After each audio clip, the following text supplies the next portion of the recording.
Туғандар, ассаламу алейкум.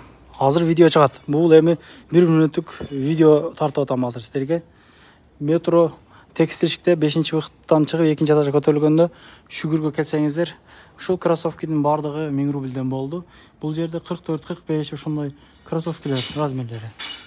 Кимге баткан болсо, убагында 3,5-4 миңге сатылган кроссовкилер экен. Толамай башталды, азыр уже тартып баштадым. Могу жердегилер 1000 рубльден, могу жагы 1000 рубльден, полкадагылар 1000 рубльден. Бул жагы 2,5 миңден экен. Кийимдер келди, күзгө поступление болду дейт. Ушунда макаси, ошон кара пут кийимдер бар экен. Адам көп. Келиңиздер, өзүңүздүн кыргыздардын дүкөндөрүнөн кийиниңиздер, поддержка кылыңыздар. Номерлерин жазып койдум, метродан жазып койдум тугандар. 9-дан 10-га иштешет.